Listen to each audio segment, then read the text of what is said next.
On formica, we used isolator, the Ilva, and we ran that first. We let it dry for about an hour and a half, 2 hours, and then we put 1107 on top of it. This is 320. We did 150 sand. We did 1107 with the 220 sand, and then we did 1107 with no sanding. So I did some crosshatch pulls here with the razor knife. We're gonna see what the adhesion looks like. This one actually could probably take an extra little scribe there, and here also.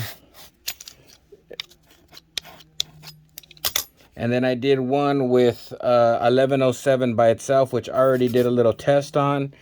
Our crosshatch with no sand actually held up pretty good, but then when I scratched it, when I did a scratch test on it, it's not easy to come off. I got to push on it really hard for it to scratch off.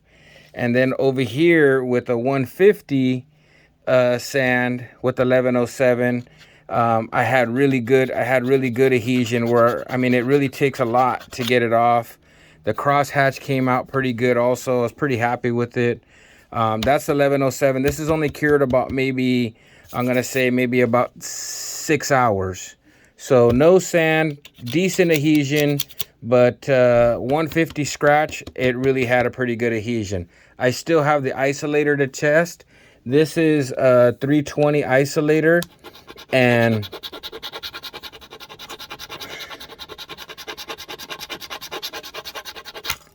I'm getting just a little bit of breakthrough on the 320, and then we have the 150.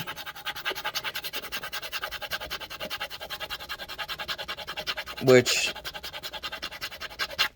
that feels really good. This is the 220. Again, pretty good. I broke through just a little bit on the inside edge, but not bad. And then this is the no sand isolator with 170. And well, yeah, it didn't have the adhesion.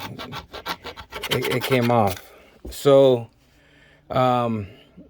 results of my isolator test on plastic, it seems like the 150 is and the 220 is the winner.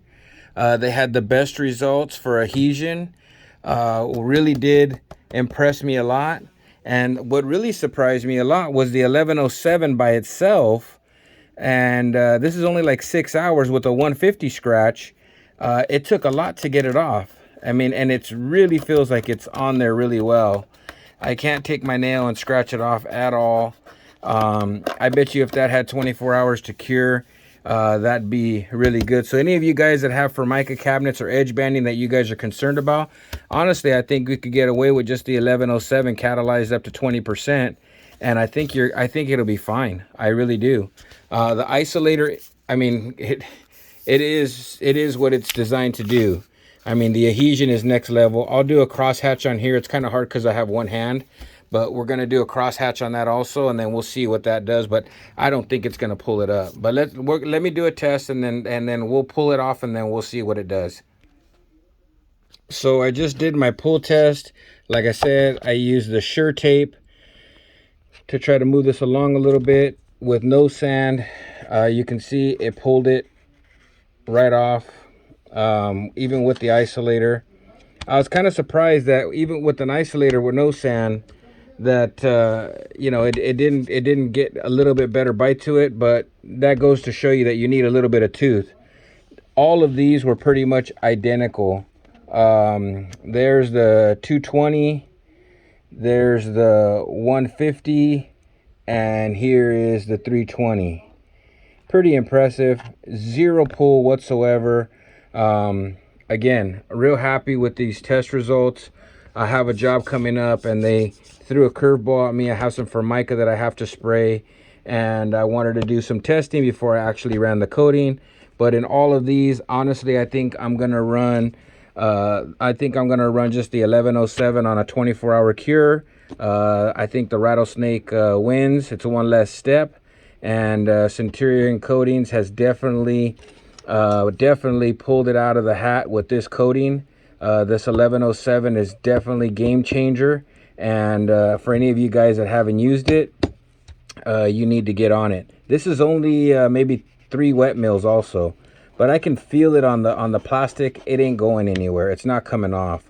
So guys, to me, even though these isolators really perform super well, it's one other stage and one other step that you have to do, and I feel like I can get the same results I think I can get the same results with just the 1107 by itself. So hopefully this helps you guys. And that's what we do, is we test, we don't guess, just like my buddy Eric says. And hopefully this helps you guys out. Have a good one.